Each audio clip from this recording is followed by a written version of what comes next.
오늘은 사도 바울의 감사 생활을 한번 비춰보겠습니다. 오늘 또 우리 모두가 복된 주일을 맞이하여 사도 바울의 감사 생활을 생각하면서 우리 모두가 은혜의 시간을 갖도록 하겠습니다. 사도 바울은 신약 성경에 3분의 2를 기록한 사람이었으며 기독교 신앙을 정립한 사람일 뿐만 아니라 여러 면에서 신앙생활에 본을 보여주신 분이 바로 사도 바울입니다. 바울의 삶의 정황을 살펴보겠습니다. 사도 바울의 감사 생활을 생각하기 전에 그의 삶의 정황이 어떠했는지를 먼저 알아봅니다.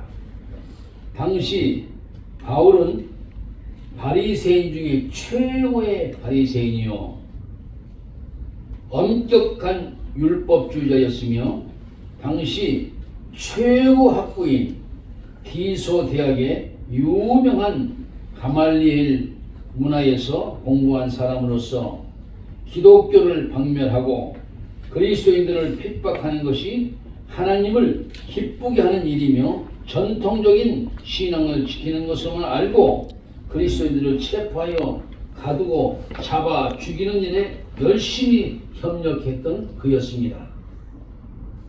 그러던 중 사도행전 4장과 6장에 기록되어 있는 말씀대로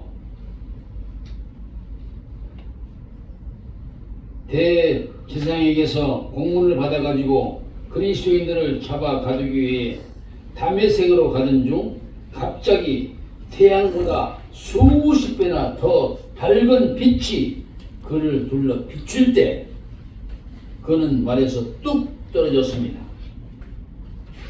그리고 바로 하늘로서 음성이 들려오는데 어떤 음성인가?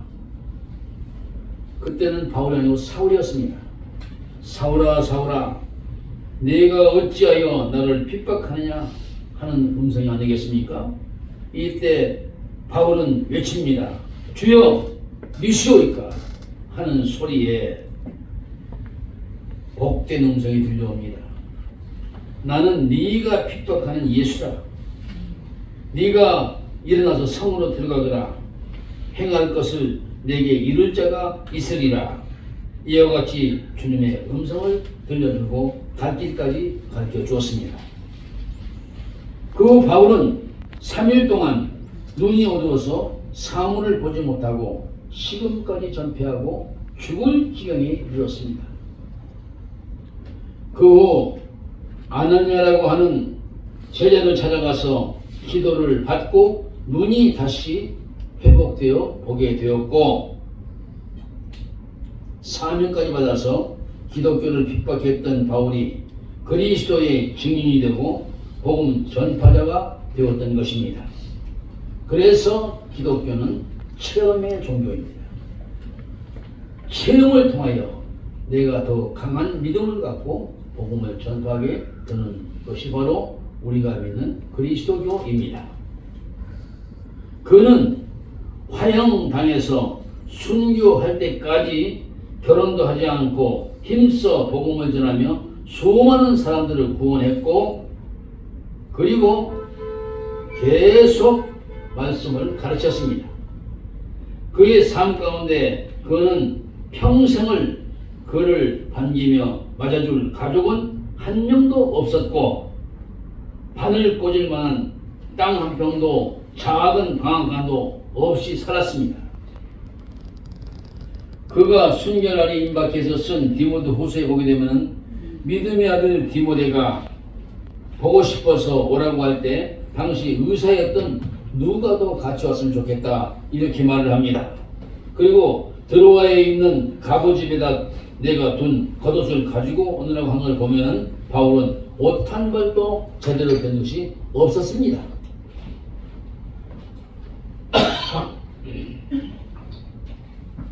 이렇게 인간적인 눈으로 볼 때에 너무너무 불행했다고 생각할 수밖에 없는 삶은 그의 삶의 정황 속에서 바울은 항상 감사와 기쁨이 넘쳤습니다. 옷 한 벌이 제대로 없었고 방 한 칸이 제대로 없었는데도 항상 기쁨 속에 살았던 그였습니다. 우리는 어떻게 해서 사람이 그렇게 어려운 가운데 기쁨에 충만했을까 하는 것을 생각하지 않을 수가 없습니다.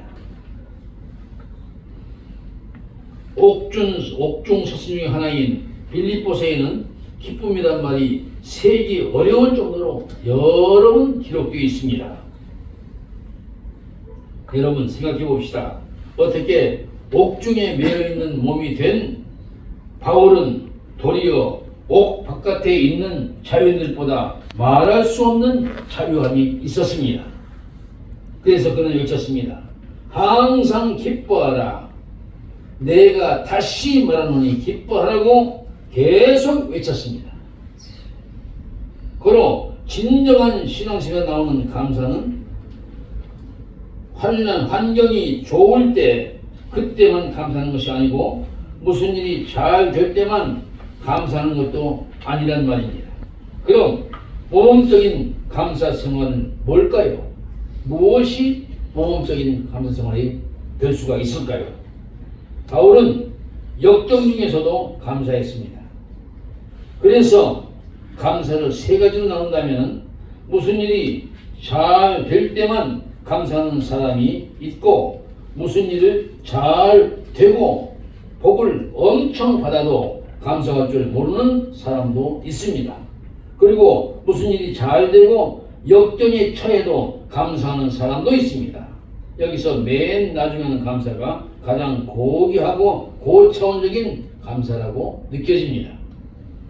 사도 바울이 바로 역경 중에서도 감사하는 깊은 신앙의 사람이 되었던 것입니다. 그는 아내도 없고 자식도 없었으며 방 한 칸도 없는 신세였지만 항상 감사가 넘치는 생활을 하지 않았습니까? 그래서 사람이 미치는 것도 여러 가지가 있는데 이 감사에 미쳐보십시오. 그러면은 하나님의 복이 쌓을 곳이 없도록 우리에게도 부어질 줄로 믿습니다. 아멘.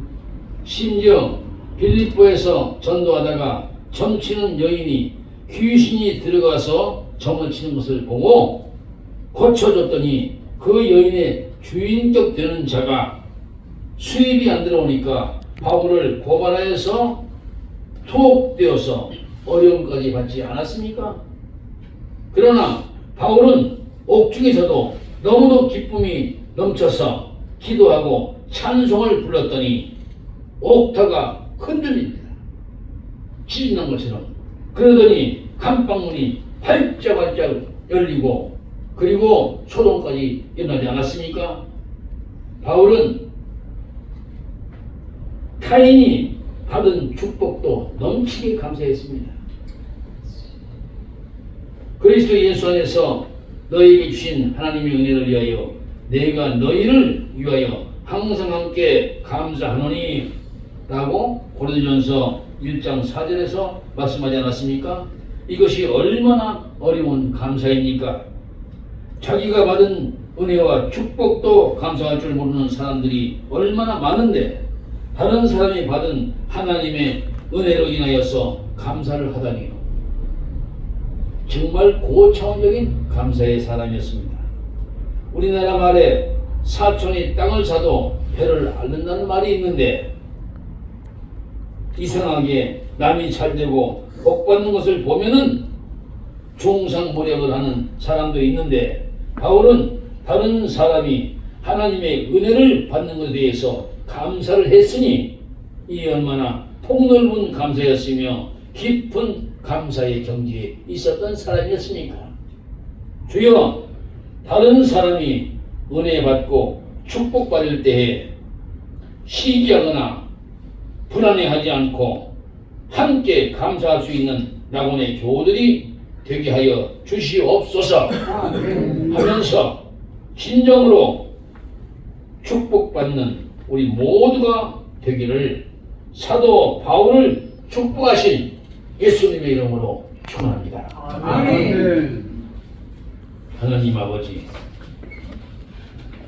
사도 바울이 감사했던 그의 과정을 볼 때 도저히 감사할 수 없는 형편의 처지에서도 그는 하나님 철저히 말씀을 의지하고 그리고 예수님의 말씀에 귀를 기울이면서 순종하며 한치의 오차도 없이 감사 영광을 돌렸더니 그를 능하게 쓰셨음을 우리는 성경 말씀을 통하여 익히 알게 되었습니다.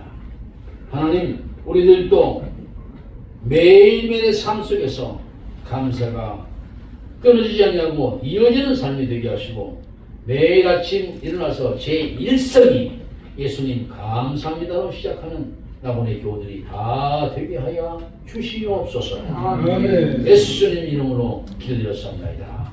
아멘.